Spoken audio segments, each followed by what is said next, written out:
BSP की इस चुनावी जनसभा में इकट्ठा हुए पार्टी के सभी छोटे बड़े पदाधिकारी एवं कार्यकर्तागण, आज आप लोग देश में व यहाँ आपके उत्तर प्रदेश स्टेट में भी लोकसभा के लिए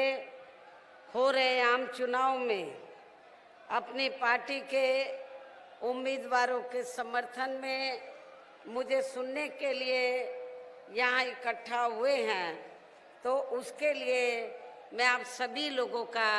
हार्दिक दिल से आभार प्रकट करती हूँ। वैसे आप लोगों को ये मालूम है कि हमारी पार्टी कांग्रेस, बीजेपी व अन्य किसी भी विरोधी पार्टी तथा गठबंधन आदि के साथ मिलकर नहीं, बल्कि अकेले ही अपनी पार्टी के बलबूते पर पूरी तैयारी व दमदारी के साथ ये चुनाव लड़ रही है। इसके साथ ही हमने टिकट बंटवारे के मामले में भी सर्व समाज के लोगों को उचित भागीदारी दी है, जिनको कामयाब बनाने के लिए अपनी पार्टी के लोग पूरे जी जान से लगे हैं। हालांकि आप लोगों को ये मालूम है कि आपके पश्चिमी यूपी में, वैसे तो पूरे यूपी में सर्व समाज के लोग रहते हैं, सभी धर्मों को मानने वाले लोग रहते हैं, लेकिन आपके पश्चिमी यूपी में अपर कास्ट समाज में से क्षत्रिय समाज के लोग काफी बड़ी तादाद में रहते हैं। लेकिन दुख की बात यह है, भारतीय जनता पार्टी व अन्य पार्टियां जो अपने आप को क्षत्रियों की हिमायती समझती हैं, क्षत्रिय समाज की हिमायती समझती हैं,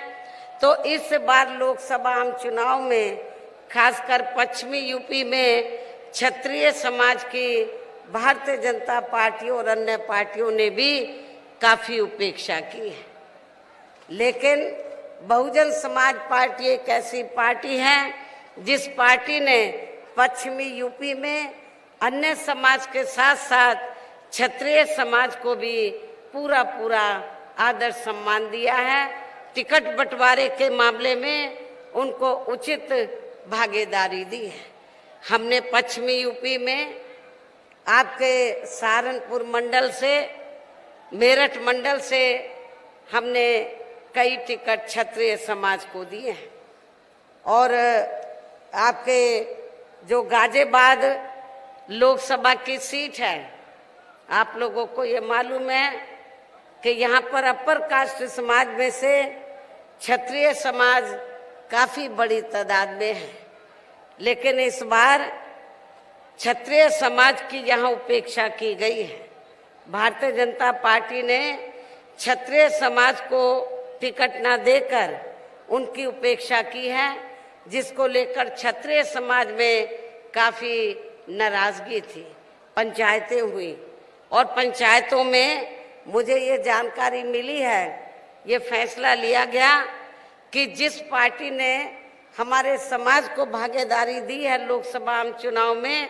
ज्यादा से ज्यादा भागीदारी दी है, हमारा वोट उसी पार्टी को जाएगा। तो क्षत्रिय समाज की जो पंचायतें हुई, उस पंचायतों के आधार पर तो मैं उनका आभार प्रकट करती हूँ कि उन्होंने इस चुनाव में अपने समाज के मान और सम्मान में उन्होंने सही फैसला लिया है। और हमने आपके गाजियाबाद लोकसभा की सीट से तो क्षत्रिय समाज से श्री नंद किशोर पुंडीर को हमने चुनाव के मैदान में उतारा है। लेकिन इसका मतलब ये नहीं है कि आपके गाजियाबाद में पंजाबी समाज काफी रहता है, सिख समाज काफी रहता है, तो उनको ये नहीं लगना चाहिए कि हमने उनकी उपेक्षा की है, क्योंकि इनके टिकट से पहले हमने पंजाबी समाज के व्यक्ति का टिकट फाइनल किया था। लेकिन जब हमने आबादी के हिसाब से छानबीन की तो हमें ये मालूम हुआ कि गाजियाबाद की तुलना में तो लखीमपुर खीरी में, जो शाहजहाँपुर जिले से लगा हुआ है, लखीमपुर खीरी में पंजाबी सिख समाज का वोट काफ़ी ज़्यादा है। तो जिनको हमने इनसे पहले पंजाबी समाज का टिकट फाइनल किया था, उनको फिर हमने लखीमपुर खीरी से टिकट दिया है। ये भी मैं पंजाबी समाज को, सिख समाज को ये बताना चाहती हूँ। और इतना ही नहीं, यहाँ पर अति पिछड़े वर्ग में तो गुर्जर समाज भी काफ़ी ज़्यादा है। तो गाजियाबाद से लगी हुई बागपत लोकसभा की सीट है, तो यहाँ से हमने परवीन बंसल को चुनाव के मैदान में उतारा है, तो जो गुर्जर समाज से ताल्लुक़ रखते हैं। वैसे हमने गुर्जर समाज को, चाहे यूपी में हमारी सरकार रही हो या पार्लियामेंट के चुनाव का मामला रहा हो, हमने गुर्जर समाज को भी हर स्तर पर उचित भागीदारी दी है, जिनको जिताने के लिए आप लोग पूरे जी जान से लगे हैं। हालांकि आज यहाँ आपकी इकट्ठा हुई अपार भीड़, वह भीड़ के जबरदस्त जोश को भी देखकर अब मुझे ये काफ़ी हद तक भरोसा हो गया है कि पिछली बार की तरह इस बार भी आप लोग अपने प्रदेश से या लोकसभा चुनाव में अपनी पार्टी का बेहतर रिजल्ट जरूर लाएंगे। इसके लिए अब मैं आप लोगों का ध्यान कुछ जरूरी बातों की तरफ दिलाना चाहती हूँ, और इस संबंध में विशेषकर मैं कांग्रेस, बीजेपी व इनके अन्य सभी सहयोगी दलों के बारे में ये कहना चाहूँगी कि आज़ादी के बाद शुरू में केंद्र व देश के काफ़ी राज्यों में भी ज़्यादातर सत्ता यहाँ कांग्रेस पार्टी के ही हाथों में केंद्रित रही है, किंतु इनकी अधिकांश मामलों में रही गलत नीतियों एवं गलत कार्य प्रणाली आदि की वजह से ही फिर इस पार्टी को केंद्र व काफ़ी राज्यों की भी सत्ता से बाहर होना पड़ा है, तथा यही स्थिति इनकी सहयोगी पार्टियों की भी बनी रही है, जिसके कारण ही फिर पिछले कुछ वर्षों से भारतीय जनता पार्टी व इनके सहयोगी दल केंद्र एवं काफ़ी राज्यों की भी सत्ता में काबिज हो गए हैं। लेकिन इनकी भी ज़्यादातर रही जातिवादी, पूंजीवादी, संकीर्ण, सांप्रदायिक व द्वेषपूर्ण नीतियों एवं कार्य प्रणाली आदि से तथा इनकी कथनी व करनी में भी काफ़ी अंतर होने की वजह से अब ऐसा लगता है कि इस बार ये पार्टी भी केंद्र की सत्ता में आसानी से वापस आने वाली नहीं है। भारतीय जनता पार्टी भी केंद्र की सत्ता में आसानी से वापस आने वाली नहीं है, बशर्ते यदि ये चुनाव इस बार फ्री एंड फेयर होता है तथा आम चर्चा के मुताबिक वोटिंग मशीनों में भी कोई गड़बड़ी आदि नहीं की जाती है। और वैसे भी इस बार चुनाव में इनकी कोई भी पुरानी व नई चल रही नाटकबाजी, जुमलेबाजी व गारंटी आदि काम में आने वाली नहीं है, क्योंकि अब देश की जनता काफ़ी हद तक इस बात को समझ चुकी है कि इनकी पार्टी ने अब तक देश के विशेषकर गरीबों, कमजोर तबकों, मध्यम वर्गीय एवं अन्य मेहनतकश लोगों को जो इन्हें अच्छे दिन दिखाने के असंख्य प्रलोभन भरे वायदे किए हैं तथा अनेकों हवाई व कागजी गारंटी आदि भी दी है, तो उनका जमीनी हकीकत में अभी तक इन्होंने लगभग 1/4 हिस्सा कार्य भी पूरा नहीं किया है, बल्कि इसके स्थान पर इनका ज़्यादातर समय व ताकत भी यहाँ इनके अपने चहेते रहे बड़े बड़े पूंजीपतियों व धन्ना सेठों आदि को ही ज्यादा से ज्यादा माला माल व धनवान बनाने में तथा उन्हें हर स्तर पर छूट देने में व बचाने में ही लगी रही है, जिनके अधिकांश आर्थिक सहयोग से ही ये पार्टी व अन्य पार्टियां भी अपना संगठन चलाती हैं तथा चुनाव आदि भी लड़ाती हैं, जिसका काफी कुछ खुलासा बॉन्ड की आयु पर छूट देने में व बचाने में ही लगी रही है, जिनके अधिकांश आर्थिक सहयोग से ही ये पार्टी व अन्य पार्टियां भी अपना संगठन चलाती हैं तथा चुनाव आदि भी लड़ाती हैं, जिसका काफी कुछ खुलासा बॉन्ड की आई रिपोर्ट से भी हो जाता है। इसके साथ ही अब ऐसा लगता है कि कांग्रेस पार्टी की तरह ही बीजेपी ने भी केंद्र की तमाम सरकारी जांच एजेंसियों का ज्यादातर राजनीतिकरण ही कर दिया है। इसके अलावा देश के किसान वर्ग भी वर्तमान बीजेपी की सरकार में शुरू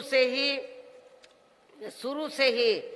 अपनी विभिन्न समस्याओं को लेकर काफी ज्यादा दुखी व परेशान रहे हैं और अभी भी हैं, जबकि यूपी में 4 बार हमारी पार्टी की रही सरकार ने इनके हितों का भी हर स्तर पर विशेष ध्यान रखा है। मैं अपने किसान भाइयों को ये कहना चाहती हूँ कि जब भी उत्तर प्रदेश में बीएसपी के नेतृत्व में सरकार बनी है तो हमारी पार्टी की सरकार ने किसानों को खेती करने के लिए सस्ते दामों में तो समय से उनको पूरी सुविधाएं दी हैं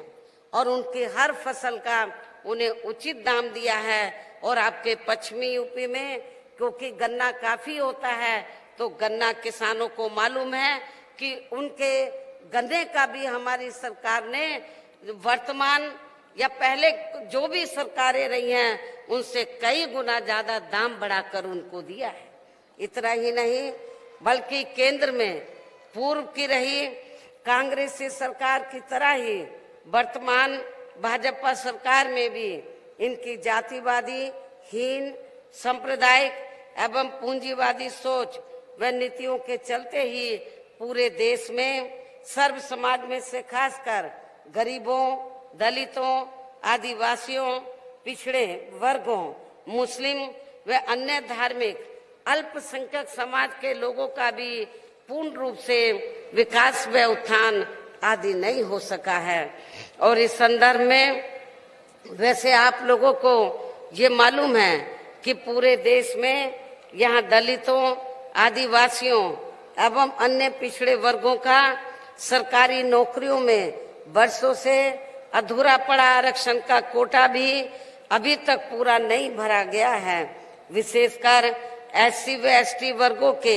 सरकारी कर्मचारियों का पदोन्नति में आरक्षण भी अब काफी हद तक प्रभावहीन ही बना दिया गया है। साथ ही केंद्र व राज्यों में भी विरोधी पार्टियों की रही सरकारों में इन सभी वर्गों को प्राइवेट सेक्टर में आरक्षण दिए जाने की व्यवस्था किए बिना ही इनकी सरकारों के ज्यादातर सरकारी कार्य अब प्राइवेट सेक्टर के जरिए ही इनके बड़े बड़े पूंजीपतियों